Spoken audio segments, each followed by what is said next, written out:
मध्य प्रदेश के सरकारी स्कूलों में ई अटेंडेंस से जुड़े एक अहम फैसले की खबर सामने आई है। यह मामला पिछले कुछ समय से सुर्खियों में था और आज इस पर मध्य प्रदेश हाई कोर्ट ने अपना फैसला सुनाया है, जो शिक्षकों और शिक्षा विभाग दोनों के लिए महत्वपूर्ण है। दरअसल मध्य प्रदेश में सरकारी स्कूलों के शिक्षकों के लिए 1 जुलाई 2025 से ई अटेंडेंस अनिवार्य किया गया था। यह आदेश राज्य सरकार ने 20 जून 2025 को जारी किया था, जिसका उद्देश्य शिक्षकों की उपस्थिति में पारदर्शिता और जवाबदेही सुनिश्चित करना बताया गया। लेकिन इसके बाद कुछ शिक्षकों और शिक्षक संगठनों ने इस आदेश के खिलाफ हाई कोर्ट में जनहित याचिका दायर की। याचिका को guest teacher coordination committee Ashoknagar के अध्यक्ष सुनील कुमार सिंह ने दायर किया था। याचिकाकर्ता ने अदालत में यह तर्क दिया कि ग्रामीण और दूर दराज के इलाकों में इंटरनेट कनेक्टिविटी और मोबाइल नेटवर्क की समस्याओं के कारण शिक्षक समय पर अपनी उपस्थिति दर्ज नहीं कर पाते। इसके अलावा उन्होंने यह भी कहा कि कई शिक्षक स्मार्टफोन या डिजिटल उपकरणों से वंचित हैं, इसलिए ई अटेंडेंस को अनिवार्य करना व्यावहारिक रूप से कठिन और असंभव है।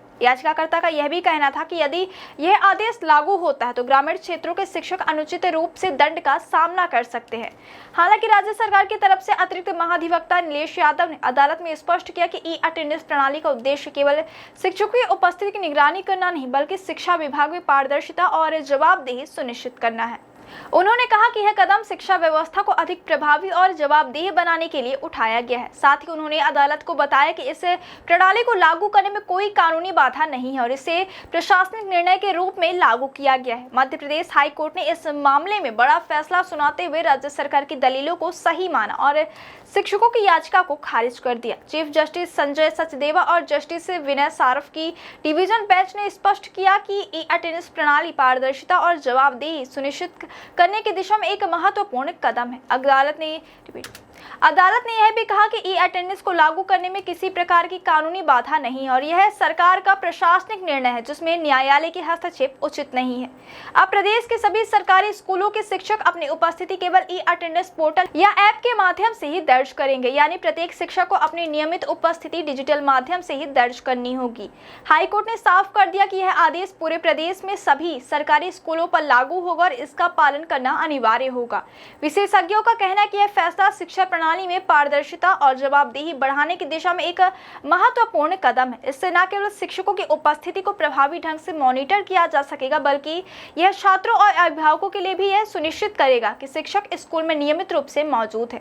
डिजिटल उपस्थिति प्रणाली से यह भी फायदा होगा कि शिक्षा विभाग का डेटा के आधार पर स्कूलों और शिक्षकों के प्रदर्शन की जानकारी मिलेगी। इस फैसले के बाद राज्य भर में सरकारी स्कूलों में ई अटेंडेंस के कार्यान्वयन की प्रक्रिया अब पूरी तरह से जारी रहेगी। प्रशासन ने शिक्षक संगठनों और अधिकारियों को निर्देश दिया है कि वे शिक्षकों को इस प्रणाली के उपयोग में सक्षम बनाने के लिए प्रशिक्षण और मदद उपलब्ध कराएं।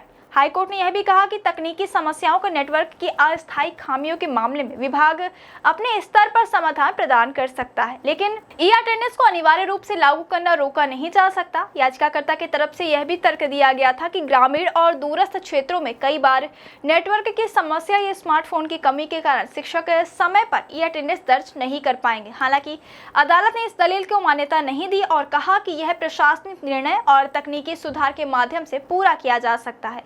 अदालत ने स्पष्ट किया कि शासन ने इस कदम को शिक्षा क्षेत्र में सुधार और जवाबदेही बढ़ाने के उद्देश्य से उठाया है, जो कानूनी रूप से मान्य और उचित है।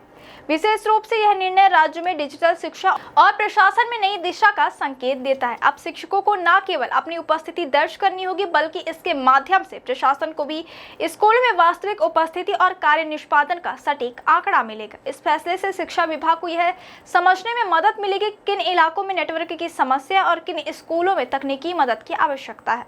शिक्षक संगठन इस फैसले के बाद डिजिटल उपस्थिति के प्रशिक्षण और सहायता कार्यक्रमों की मांग कर रहे हैं। वहीं सरकार भी आश्वस्त है कि इस फैसले से स्कूलों में शिक्षक की उपस्थिति की निगरानी और जवाबदेही को मजबूत किया जा सकेगा। इस फैसले का प्रभाव छात्रों पर भी पड़ेगा। स्कूल में नियमित शिक्षक उपस्थिति से पढ़ाई का स्तर सुधरेगा और शिक्षकों के नियमित अनुपस्थिति की वजह से होने वाले नुकसान को रोका जा सकेगा। हाईकोर्ट ने यह निर्णय शिक्षा के क्षेत्र में पारदर्शिता और तकनीकी सुधार की दिशा में महत्वपूर्ण कदम माना है।